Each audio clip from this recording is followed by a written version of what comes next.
Hi, I'm your host, Becky Davis, and you're watching GardenWise, Santa Barbara's most informative show about sustainable landscaping. Our community has seen no shortage of wildfires over the years, and as Santa Barbara County remains in a drought, our hot and dry conditions continue to make us exceptionally vulnerable to more in the future. Although there's no way to guarantee your home's safety in the event of a wildfire, there are measures that can be taken to reduce the risk. In our first segment, we talked to Ann Marks of the fire department to learn all about the importance of defensible space and how it can even save your home. So we're here at the Firescape Garden, which is a fire-wise and a water-wise garden. And what we have here is the map of the Firescape Garden. And this illustrates the point of the zones. So what we're going to do is we're going to walk through the Firescape Garden and give you some examples of the different zones and talk about them a little bit more.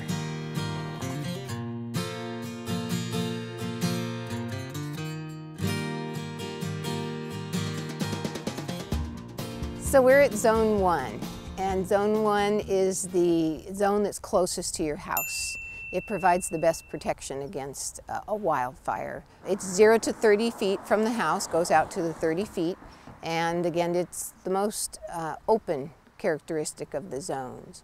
So low-growing materials, a lot of hardscaping, trees within this zone, but the trees should be planted so that when the canopies are fully grown, they're at least 15 feet from the eaves or the roof line of your structure. It's a highly irrigated zone, which having more water in the plant material provides the best protection. The other thing that's important in this zone is the ground cover. In Zone 1, you want to use non-flammable ground covers. So here we have an example of some rock ground cover. Non-flammable, very important around the house so that fire does not move into your structure. So we're at Zone 2, and Zone 2 is 30 to 50 feet from the structure. This zone has an open characteristic. There's a little bit more plant material than Zone 1. In the Firescape Garden, we have a lot of succulents in this landscaping mixed with shrub material, and as you can see, we have trees within this zone. It still is an irrigated zone. It's not as green as Zone 1. You still have considerable plant spacing in between each of your plants.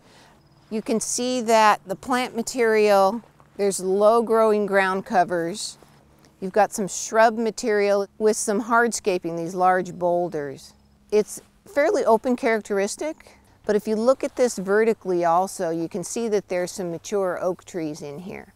And this is a good example of looking at the vertical spacing and reducing those fire ladders or fuel ladders into the canopy of the oak trees.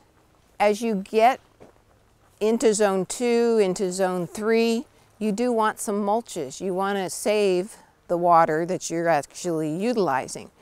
And with the mulch, as long as you keep the first zone clear of the mulches, you can have those within the other 3 zones. So this area right here is an example of some ground covers that we have in Zone 2. This is Diamondia, and Diamondia is an excellent ground cover, very fire-wise. It holds moisture, it's very low-growing, it requires very little maintenance. And if I look on the other side of the path here, you can see that we're going into some concepts of utilizing succulents within the zone. And the succulents are excellent for fire resistance, and that's because they have the ability to hold water, and that retards the spread of fire. So we're in Zone 3, and Zone 3 is 50 to 70 feet from a structure.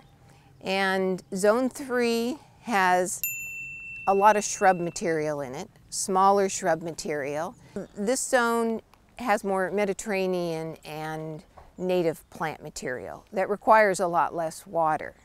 It still needs water to maintain that fire resistance, and it also requires a lot of maintenance in this area because of the shrub material, and natives create more dead material.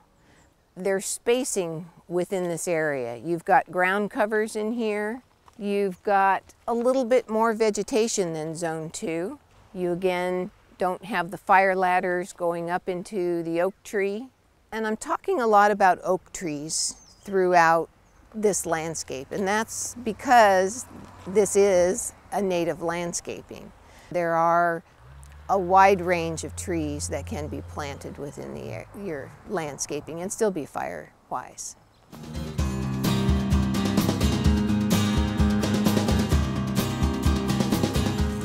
So Zone 4 is our most native natural area of our landscape.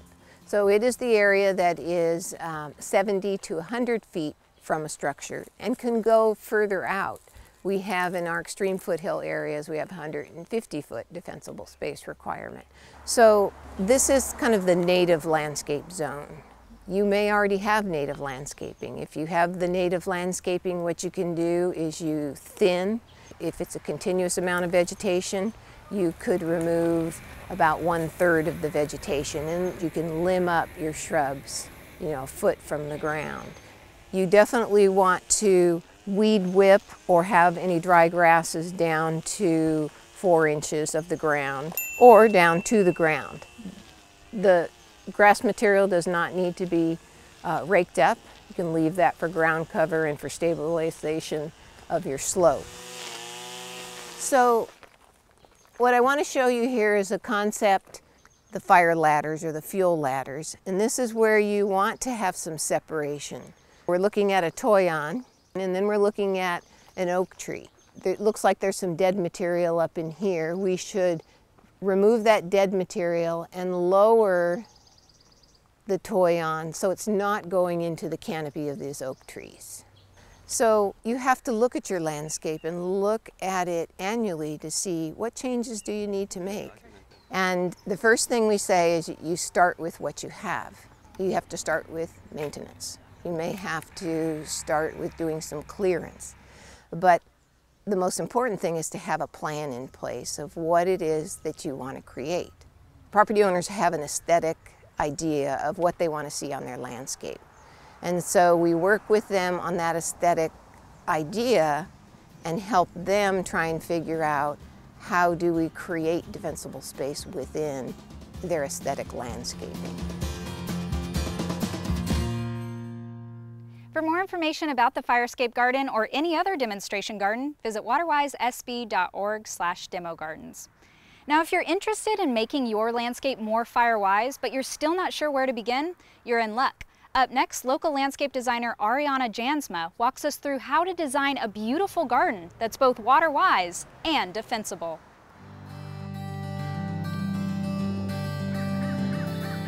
We are in Montecito and we're looking at a contemporary garden. From my perspective, it's one of the most fire-wise landscapes I've done in my almost 20 years. The reason is there are very few flammable elements. The trees, of course, are flammable, and the rosemary, which is in the center there, that's the green, that's flammable. But one of the things that I like to do, and this garden really demonstrates that, is if I have flammable elements, I try to put what I call fleshy elements on either side, surrounding them, because the succulents tend to slow fire down. Nothing can stop fire completely, but if the fire is not moving exceedingly fast and it's not burning incredibly hot, the succulents have actually saved homes. And so trying to get as much succulent material as you can around things that might be already in existence and are flammable is a really good idea. And not all clients, believe it or not, like succulents. And so there are some succulents that are more acceptable to people who don't like big spines. So it just totally depends on the client what they're willing to go for. In this case, this is a very contemporary home and architecturally interesting plants are appealing, and a lot of succulents are that. The first plant I'd like to introduce you to, if you don't already know it, is chalk sticks. It's called Senecio madrilescae, which is much harder to say than chalk sticks. The reason it's called chalk sticks is because it has bluish green fingers that look like chalk. So you can take a look at these. They're very fleshy, individual little fingers of flesh. It's a very resistant plant. It can handle full sun. It can handle all the reflected heat off of the driveways and the pavement and whatnot, but it can also tolerate shade. Almost nothing eats this, which is another great reason for using it. If you want to cut a piece off, you can easily do that. You can usually stick it in the ground and it roots on its own. So it's an extremely hardy plant. The gophers might go for it occasionally, but one of the reasons I like to use it is because you can do large swaths of this plant material. And in a fire-prone area, if you've got a large swath of a fleshy material, you've got a really nice buffer. And you can see that it works really well color-wise as well with the green material that's around it. The second favorite plant I have for fire-prone areas is agave. This is a foxtail agave. They are really ubiquitous in Santa Barbara. You see them everywhere, in the medians, in all of the commercial spaces, on lots and lots of homes. But the reason they're so prevalent is they too are an extremely tough plant. This plant used to be up there close to the house. We cut it off, stuck it in the ground a few years ago, and now it's really rooted. And these things have really good extensive root systems, so they're able to pull a lot of water out of the soil. Gophers don't even eat them, which is a great thing. So again, you have a plant that's really tough, lots of water stored in those leaves and in the trunk, and hardly anything ever bothers it. I like to use them in the foothills, particularly on slopes. Fire can move upslope or downslope exceedingly fast. And if you've got something fleshy like this, you can slow the fire down. On the hillsides, I will do large swaths of these foxtail agaves, and they will start to pup on their own and make new ones. I don't know if you can see that plant back there, but there's a tiny little plant starting at the base. And once they start making new plants, you have another plant factory at your disposal. So you can continue to move your plants around for free, cut them off, plant them in another space, put them at the base if you like, but they are going to give you years and years of great protection. The third plant I'd like to introduce you to is an agave called Frosty Blue. You can see why they call it Frosty Blue. The coloring is just amazing, and it stands out from all the greens in the landscape. You don't need a whole lot of these in your yard to make an impression. Spiny plants, so you don't want to have them close to walkways if you've got kids or dogs or something like that. But again, nothing eats these. They are virtually indestructible, and they are just truly beautiful. They have this wonderful embossed pattern on the leaves, so it's not just the color, but if you get up close and personal with this plant, you can see how lovely it really is. For a full list of plants and trees that are fire-wise, visit waterwisegardeningsb.org/plants. We'll be right back with more Garden Wise. If I had anything to say to anybody, just look at everything as if it's burning. I view things even more critically as what is a fire ladder near the house, what plants are most flammable by virtue of their oils. If something's on fire, what are those flames going to be doing?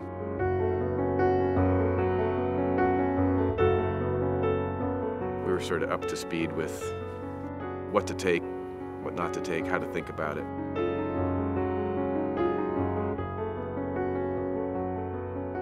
It meant a lot to me to be able to offer whatever I had, you know, because I had something still materially, but maybe some more energy that didn't get sapped by the trauma, you know, of all that loss, because I was going to be there too.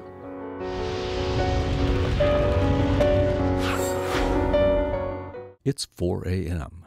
Do you know what your sprinklers are doing? Broken drip emitter. Gurgling spray head. Broken pipe.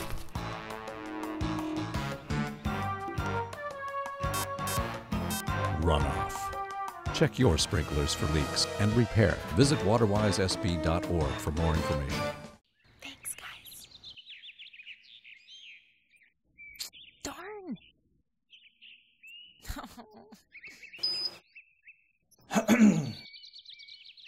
Well, that was very thoughtful of you. Well, you know me, Dad. Plants don't need as much water in the fall and winter, so I decided to get up early and turn it down. So is that what you're wearing to Grandma's? Take control of your controller. Turn it down. Welcome back. With thousands of plants to choose from, it can be overwhelming to figure out which ones to put in your garden. Fortunately, in our next segment, local landscape architect and author Billy Goodnick takes us to a local nursery to show us how to pick the right plants. Hi, I'm Billy Goodnick, and I'm here at Seaside Gardens in Carpinteria. Brought a friend along. I'm here to help you learn how to purchase plants with purpose. You know, plants aren't cheap these days, and before you start whipping out your credit card and loading them in your car, it helps to think a little bit deeper about the plants you're taking home than to just say, ooh, shiny, you're coming home with me. So come along with me. We're going out into the garden, and I hope you get some good takeaways from this.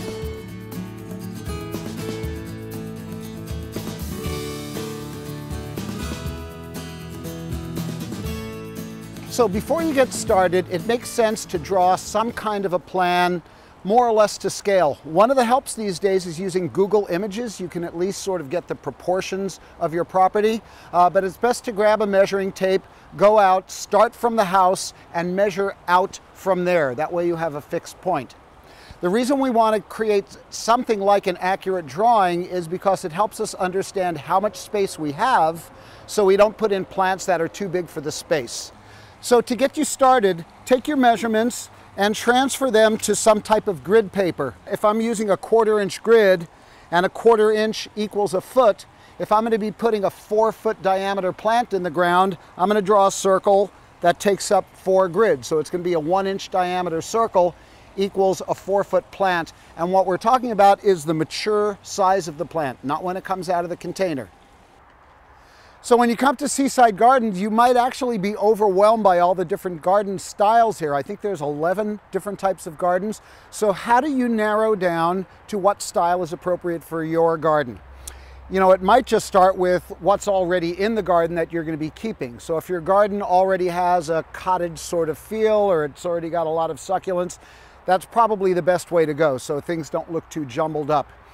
If you're starting fresh or you're just starting over again, you might start by looking at the house and seeing if there's an appropriate garden style that goes with your architecture. For instance, a Mediterranean Spanish style house, things like succulents around me here, a Mediterranean type garden is just going to feel more appropriate.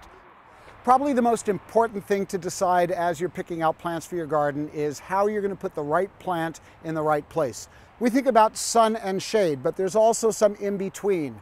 There's partial shade, like if you're underneath the canopy of a tree like a jacaranda, there's still a lot of light. It's not direct sun. But one of the things a lot of people miss is the idea of a half-day sun, because half a day sun in the morning is much cooler and more benign, whereas a half-a-day sun starting at noon and going into the afternoon can still be very scorching for a lot of plants. So think about and learn what the ideal lighting conditions are going to be for the plants that you're choosing.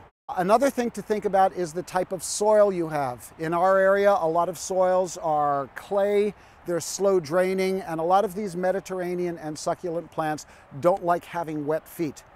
There's things that you can do to amend the soil, but basically you're always better off picking a plant that likes the place that you're going to be putting it.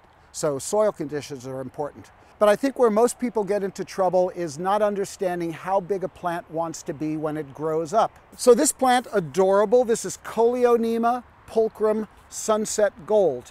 And it's adorable right now, and you might be tempted to put it in a little narrow spot along your house, but lo and behold, this is what they turn into when they grow up.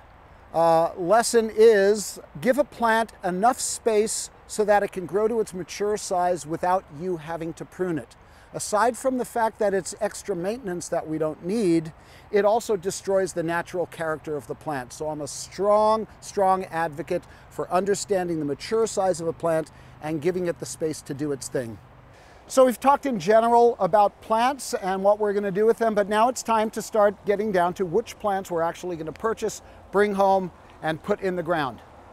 So just like teenagers, plants need to do more than just sit there and look cool. Plants can do something.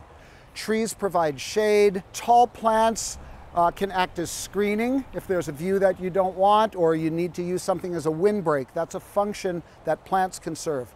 They can be habitat, attracting birds, butterflies, bees, hopefully not gophers. We can also use them as edibles. There's a lot of plants that serve double duty, both as ornamental plants, but we can also pick the fruit off of them. Citrus trees, pomegranates, things like that are just beautiful plants, but we also get to harvest them. So we're thinking about what the plant can do for us. So there's still thousands of plants to choose from. So just for the convenience of how to think about those plants, let's divide them into 4 categories. The way I think about design, a plant is either a tree, that means tall on the top and either one or multiple stems, but everything's happening up here. We have plants that I call high, meaning they grow above eye level. Those are plants that we use for screening, for windbreaks, etc. The next category of plants I just called medium. This is really simple. Medium plants I classify as anything that'll grow from about eye level down to about knee high. And then there's the low stuff, knee high down to the ground. If all of these plants were like little ping pong balls, you would have 4 different bins and you'd put all your trees in one, all your tall plants in another, your mediums in another, and your low plants. That way, when we get back to function and we're thinking about, oh, I need a windbreak, you're just going to be looking at the tall shrubs or maybe the trees. So we think about what the plants can do for us. That's the plant function. We figure out what size plant we need to do that job. And we've done some of our research and figured out if those plants are going to be happy in our garden.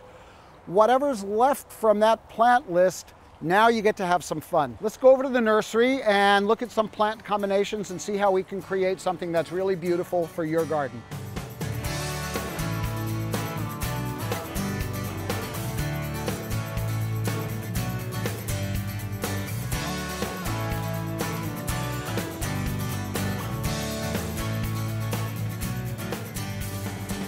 Okay, so let's imagine we're tackling your front garden. You've murdered your lawn, and what are you going to do with that space? Well, we're going to plant it up with a variety of things. So what I've come up with is what I call the core of 4.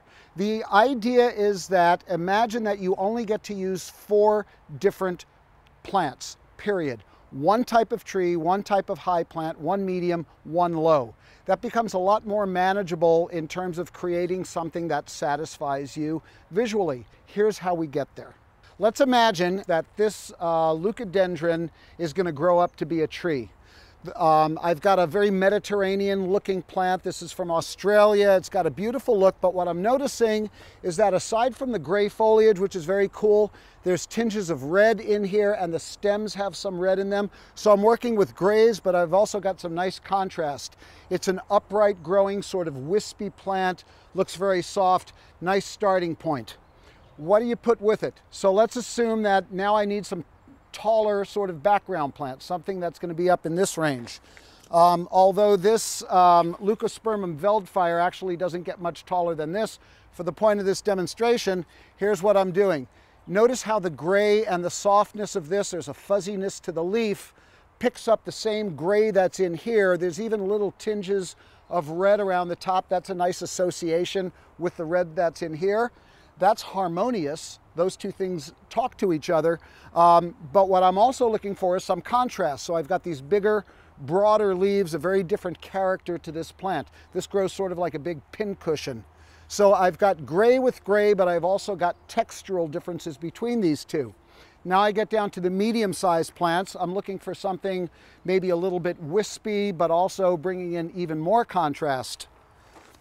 Voila, one of my all-time go-to plants. This is Lomandra Breeze, another Australian plant. So now I've shaken everything up. This has really no relation to the previous two plants that I picked. I'm just looking for contrast. So the foliage being upright, the yellow-green color, the wispiness of it gives me a nice amount of contrast. Now I'm looking for something that grows low to the ground. Core of 4. This is Erica, a type of heather, and it's also another Australian. And the reason I'm picking this, there's a little bit of red in here, but mainly it's that yellow-green that picks up the yellows in the lomandra, and it's also got a very fine, delicate texture. So I'm working on all levels here between harmony and contrast, and that's really the key to visual design. How much contrast, how much harmony. So this is my core of 4. If these were all the plants that I got to use in the garden, I think it still makes a very interesting combination. The next thing you do is you just pick one more plant. Imagine none of these plants are in the palette anymore. I'm just looking for a second tree. So here is column 1. This is my tree. What would go with this leucospermum? My hypothesis with core of 4 is that if plant B goes with plant A, then B should still go with these other guys. So all I've had to do is choose one more plant as a companion to the first plant in my row of trees. So I just went from a 4-plant selection to an 8-plant palette. If you need to go beyond that, that's fine. But this tells you what you like, and it makes it a lot easier to decide what those other plants are going to be, because they either go with or they don't go with what you've already chosen. So using the recipe analogy, I've picked out all my ingredients, and there may be portions of the garden where I need 6 or 8 of a certain type of plant, or 1 or 2 of something. How do you figure out which plant to actually buy, bring home, and put in your garden? There's a lot to choose from. I'll give you a couple of pointers.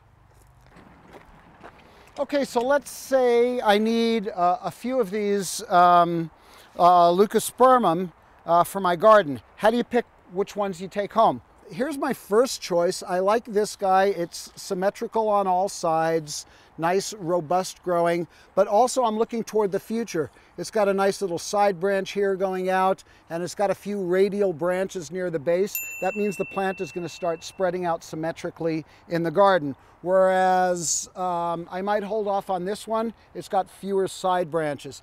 Other than that, it's growing really well. Another important thing is, although this plant has gorgeous flowers, they're like golden spiders turned upside down, sort of like a pincushion. I generally don't buy plants that are in full flower. I know this sounds like heresy, but plants put out a lot of energy in order to produce flowers. When we first put the plants in the ground, we want all their work to go into growing a new root system. So don't distract them by having to put out fruit or flower. I know it's tempting. We want a beautiful display right away. This is not what we're after. Another very important thing, though, is what's going on underground. I can tell just looking at this that this plant is very comfortable in its container. It hasn't overgrown it, and it's probably well rooted. Get permission from the nursery first, or ask them to do it if you're a little bit timid. But what I like to do is tap the plant out, and this is exactly what I'm looking for.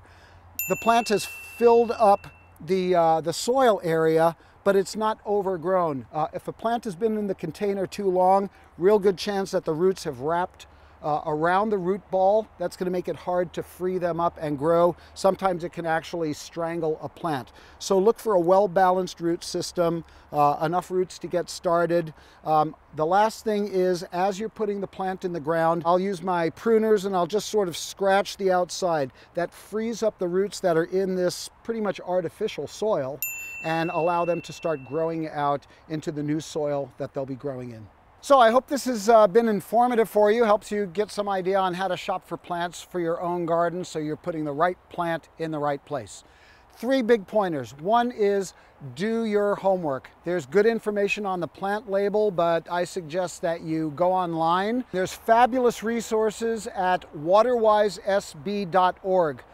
Thousands of plants, beautiful pictures of gardens, things that you can steal from or plagiarize. It's fabulous. The other thing is, have a plan before you start shopping. I think all the considerations we went through here will serve you well. And the last thing is, consider plants that have a function, plants that will do something for you as well as look beautiful. So, time to take the plants home and get a little bit dirty in the garden. For more plant and design inspiration, visit waterwisesv.org. You may remember in our last episode, Oscar Carmona, instructor of the Green Gardener program, talked all about integrated pest management.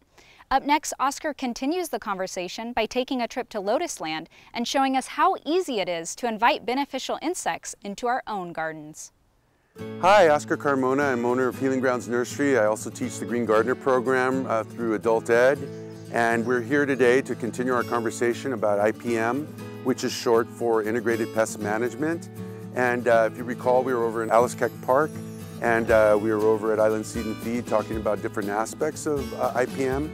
And today we're going to continue our conversation and talk specifically about beneficial insects. We're here today at Lotus Land in Montecito, and we're going to speak to a good friend of mine, Corey Wells. Corey, pleasure to see you on this fine spring day. And we're here in your insectary. It's famous, becoming very famous throughout the area, and now I think statewide as well, as you connect into the broader network of beneficial insects and insectaries. Why don't you tell us a little bit about this part of the Lotus Land? And I also want you to mention a little bit about the transition that you made to this point from where Lotus Land was, so that your average gardener can see the potential for change in their own homes. Sure. This area was actually a flower garden going way back, you know, to the days of Madam, but it was never really maintained properly, didn't have enough irrigation, that sort of thing, so it was completely transformed 3 years ago to be a proper insectary garden. Not just butterfly garden, but pollinator garden, beneficial insects of all sorts, and especially native bees. So it does have a history of being a flower garden. But now we've really taken it to the next level. The plants here too, mostly are purchasable locally.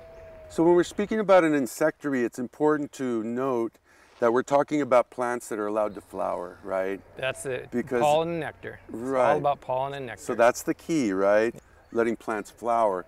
Because a lot of times in our landscapes, we overly prune and we never allow the plants to unfold and to flower. So that's definitely a key part of it, right? Yeah, I think we're seeing that in the last 20 years, 10, 20 years, we're seeing that type of Mediterranean landscape where they're allowing the plants to reach their full size, planting appropriate sized plants for the location, and then being really smart about choosing that plant, not just for looks, but does it actually attract the beneficial insects?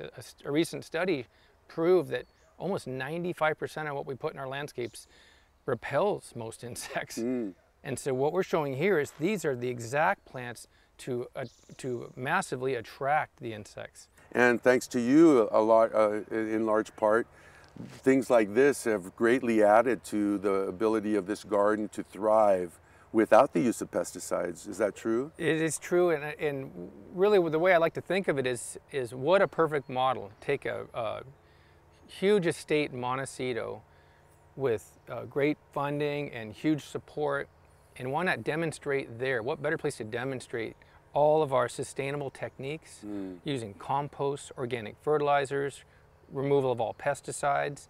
If we can, I've always felt if we can prove that here, that it works 100%, all the other big estates in the area, the homes in Santa Barbara and other cities, Carpinteria, and all the visitors that come here from around the world, they all get to see it actually works.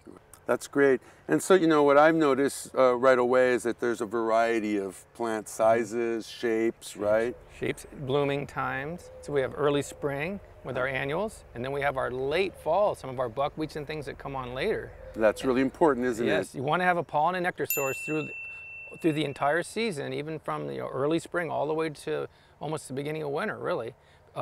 Several different types of bees. Remember, there's many species, and they all have these windows that they grow, and they need that pollen and nectar source at that time.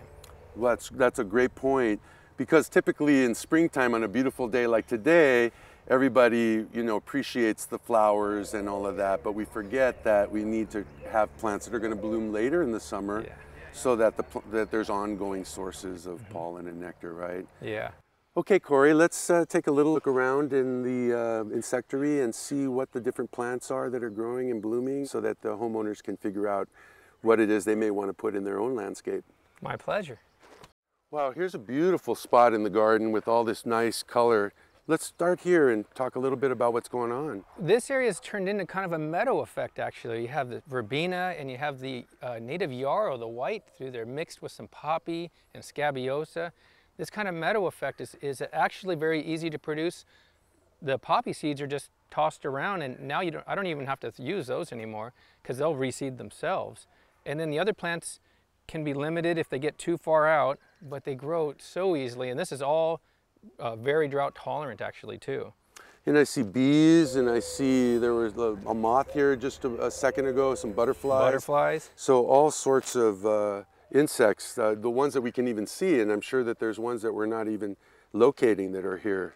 Yeah, there's Coreopsis here too. Heliotrope is the purple there. A lot of these are locally available too, so you can get most of these. Poppy seeds cheap too. So this is going to be it's a fun design here. There's actually quite a few other things that are coming up through too. You have these bigger poppies, these ornamental poppies. In the back you have California sunflowers, and then the big tall plants, Echium, that most people know of, Pride of Madeira. This is a special variety of Echium called Echium wild predii. Has one large stem with one giant flower and lots of little flowers on it. Normally it's a branched plant, is the one that we know locally. But these are a lot of fun. Yeah, I can see the honeybees coming in. It's wonderful. Let's head on down.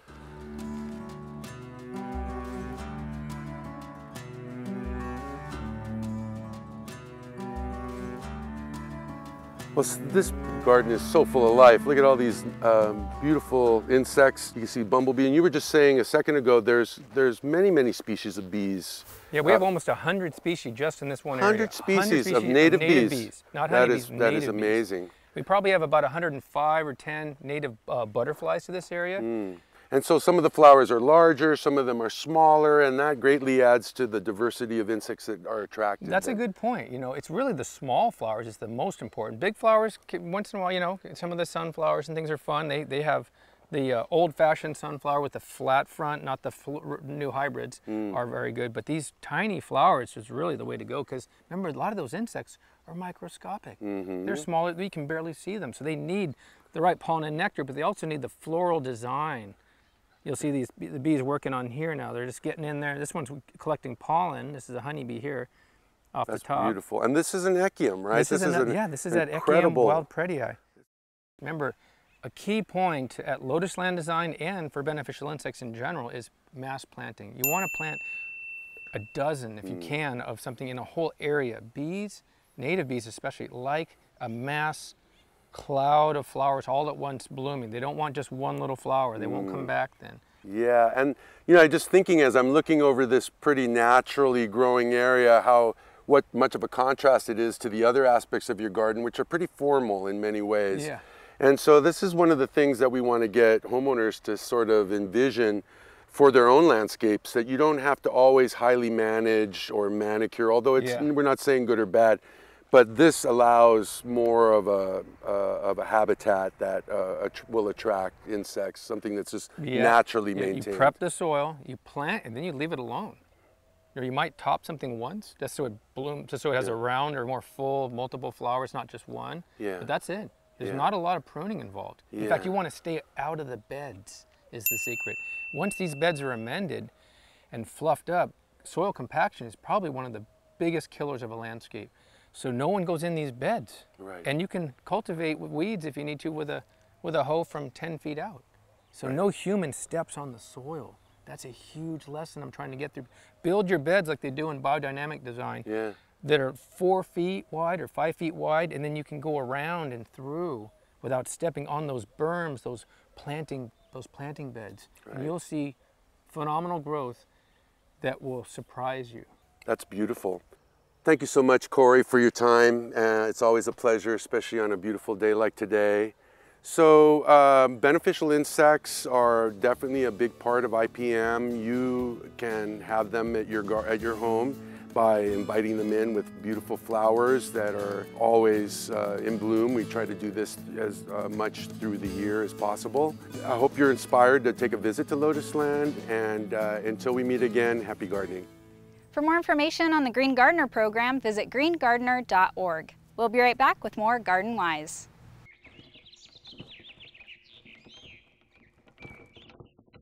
Oh no.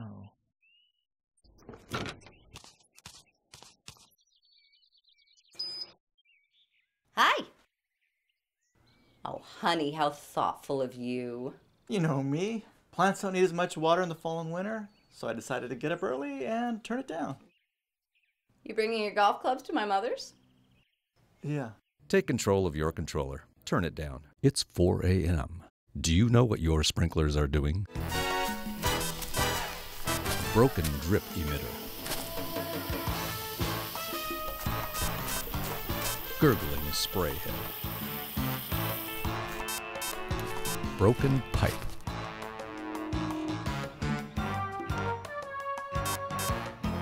Runoff. Check your sprinklers for leaks and repair. Visit waterwisesb.org for more information. Santa Barbara, the city you love. But to keep Santa Barbara the city of your dreams, you need to participate. And to participate, you need information. Get it from the source. City TV is the window to Santa Barbara city government. Television, internet, live or on your schedule. City TV. Stay informed, participate, and dream big.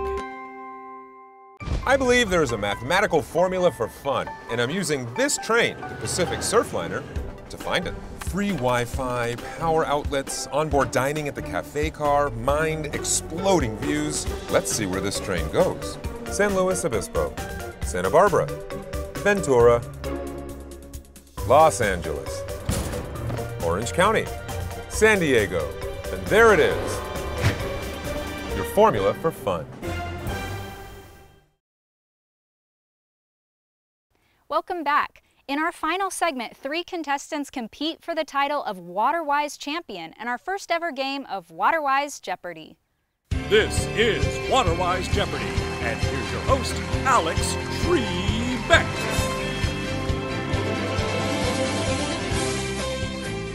Let's jump right in and meet our contestants.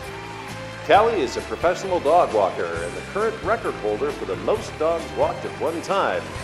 The answer is 42 dogs, if you're wondering.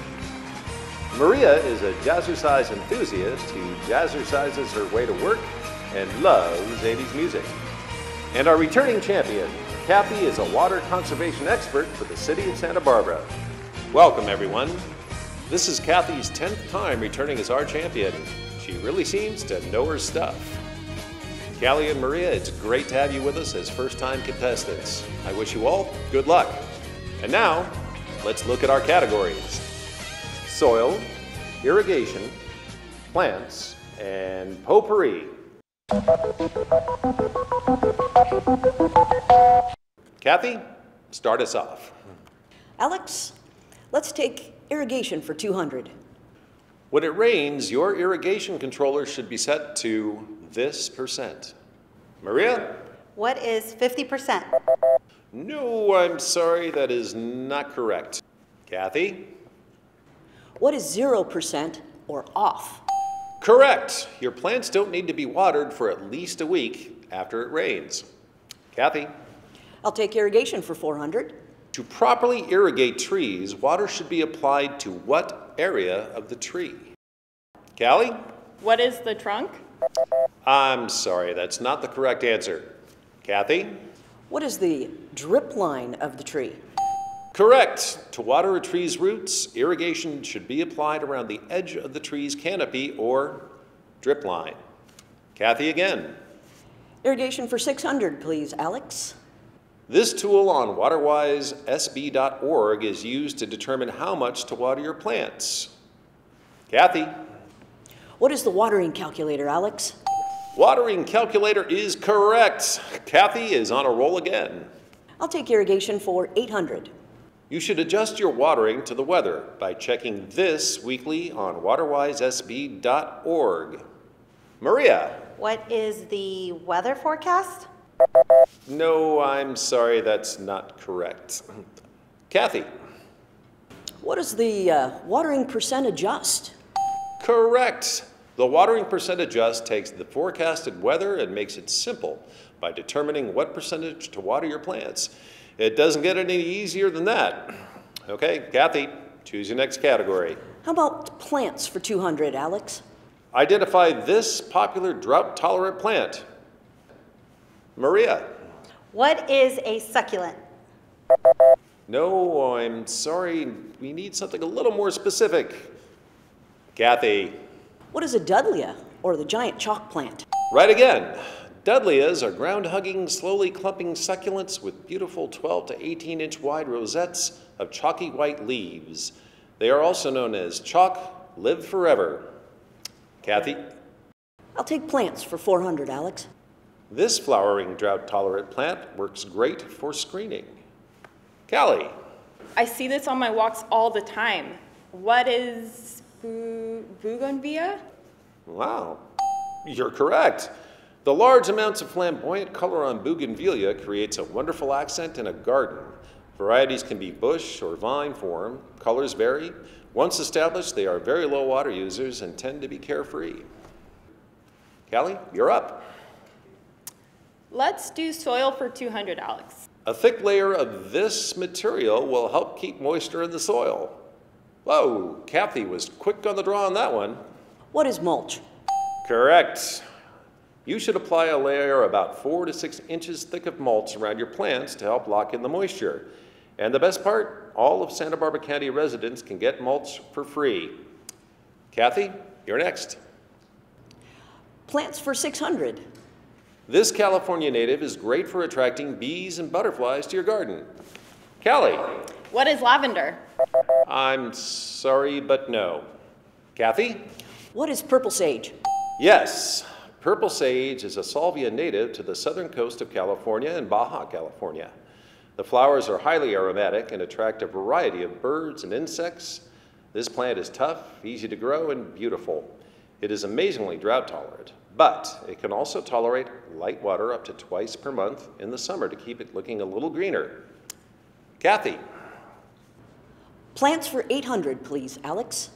This native water-wise shrub produces beautiful white pinkish flowers in spring and has a distinctive reddish-brown bark.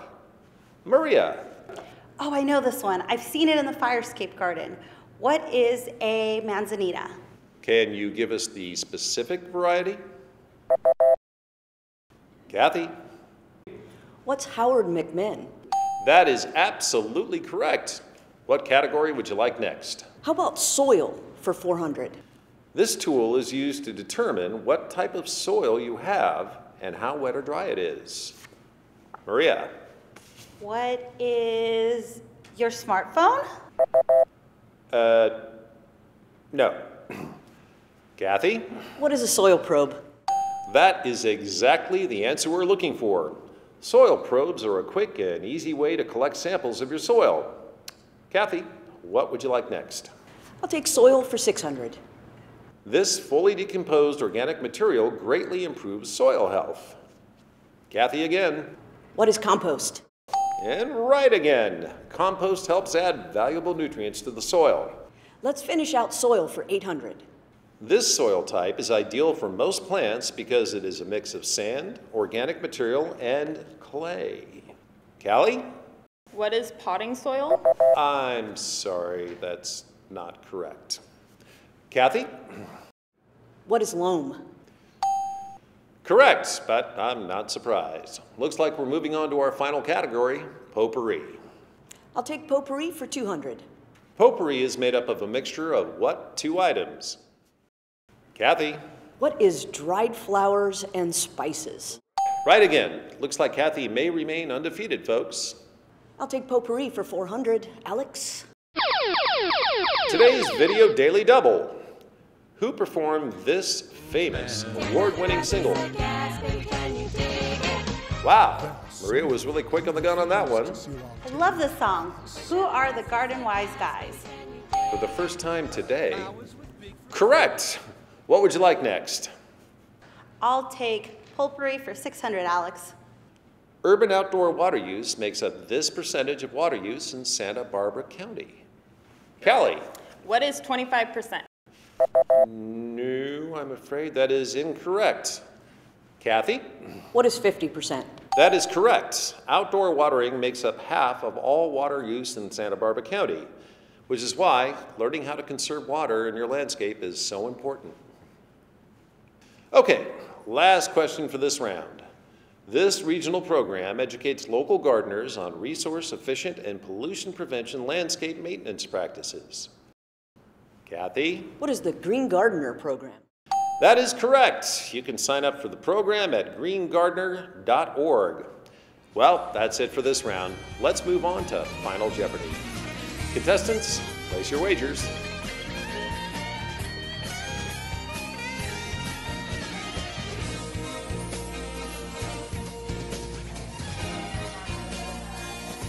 Okay, for the final question, what website has everything you need to know about saving water and designing beautiful water-wise gardens?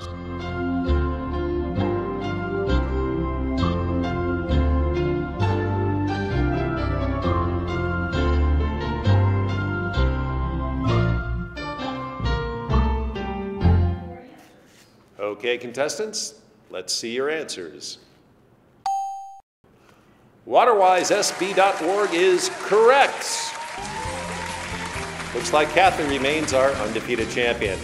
But really, we're all winners when we visit WaterwiseSB.org. Until next time, keep saving Santa Barbara County.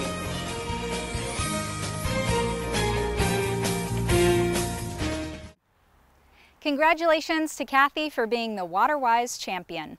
Well, that does it for this episode of Garden Wise. Remember, you are the agent of change, and together we can create beautiful, climate-appropriate gardens and conserve water. There are lots of resources online to help. Visit waterwisesb.org for tips or to view past episodes. If you have any questions or comments about the show, you can give us a call at 564-5311. I'm your host, Becky Davis, and keep it water-wise, Santa Barbara.